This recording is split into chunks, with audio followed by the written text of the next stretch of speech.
Ledakan itu ternyata berasal dari bagian belakang sebuah pabrik pengolahan tepung herbal.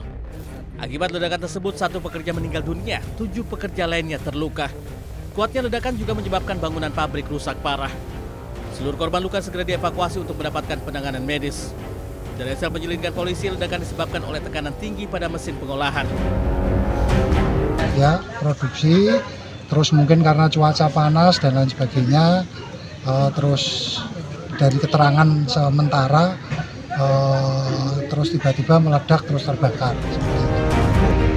Hingga saat ini Polrestabes Semarang masih melakukan penyelidikan untuk mengetahui penyebab pasti ledakan mesin yang menyebabkan 1 pekerja meninggal dunia dan 7 pekerja lainnya mengalami luka-luka. Dari Semarang, Jawa Tengah, Wisnuwardana Ayus melaporkan.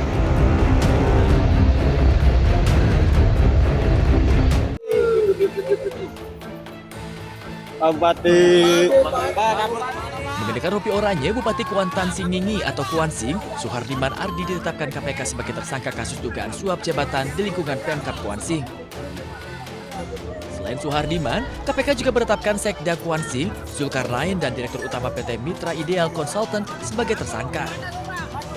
Kasus ini bermula dari laporan masyarakat terkait jual beli jawaban untuk posisi Sekretaris Daerah Kabupaten Kuansing.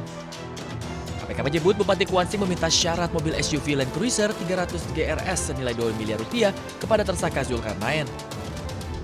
Zulkarnain diketahui menggunakan identitas dirut PT Mitra Ideal Consultant, Ardiles, untuk proses kredit mobil mewah tersebut.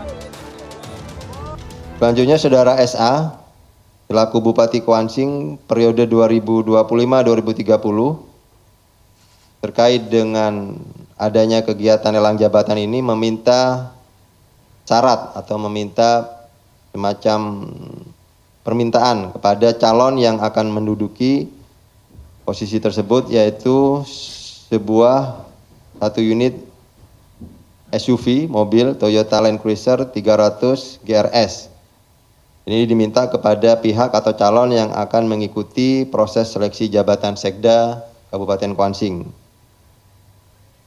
Dalam perjalanan lelangnya, kemudian hanya ZKN yang kemudian menyanggupi permintaan dari Saudara SA. Tersangka Zulkarnain juga pernah memberikan suap mobil Pajero Sport seharga 700 juta rupiah untuk posisi Kepala Dinas PU Kabupaten Kuansing tahun 2021 silam. Dari Jakarta, Yakin Pakan, Ade Supriyatna, iNews melaporkan. Penetapan persidangan bahwa menghadirkan terdakwa dan saksi-saksi dan beserta barang bukti. Ya, itu nanti. Ya, itu nanti akan kita sebut. Terima kasih Pak Dirjen. Yang diserahkan itu haruslah sama kepada pengadilan, kepada penyidik dan kepada advokat atau kepada tersangka. Masih tersangka ya. Harus sama karena redaksinya itu sama. Kalau tidak sama berarti ada diskriminasi dari penuntut umum kepada pihak tersangka. Tolong pahami itu dan tolong jangan diberi ruang untuk melakukan diskriminasi kepada tidak ada pemberian ruang untuk diskriminasi ya Bapak ya. Kabulkan permohonan kami. Kabulkan permohonan kami agar diberikan dokumen yang sama persis antara yang majelis terima, yang diterima penyidik dengan yang kami terima. Tolong dibuat itu identik jumlahnya. Terima kasih. Kalau dikatakan bahwa KUHAP lama begini ya Pak ya, kita akan kembali kepada KUHAP-nya ya. KUHAP 20/2025, surat pelimpahan dan dakwaan. Nanti akan disertai dengan berita acara pemeriksaan, akan diberikan. Kalau mengenai barang bukti akan ditunjukkan di persidangan. Itu sudah berlaku dari dulu seperti itu. Saya akan memberikan waktu untuk mengajukan perlawanan 1 minggu. Hari Kamis tanggal 9 Juli 2026. Begitu ya. Hari ini juga diserahkan BAP-nya, ya Pak ya.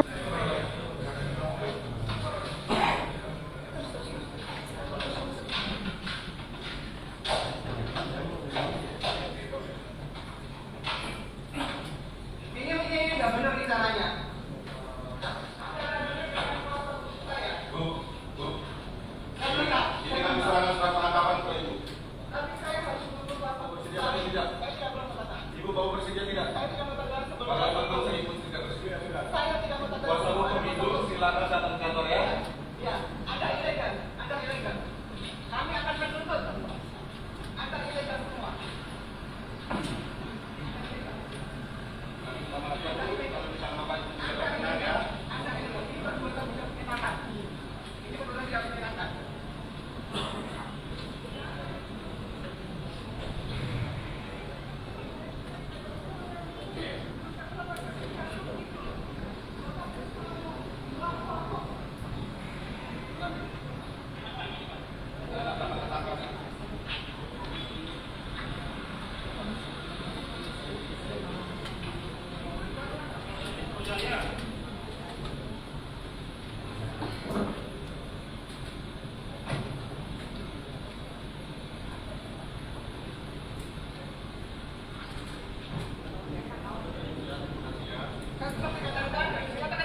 Sidang pra-peradilan Roy Suryo Selasa pagi, Polda Metro Jaya dan Kejari Jakarta Selatan sebagai termohon memberikan jawaban.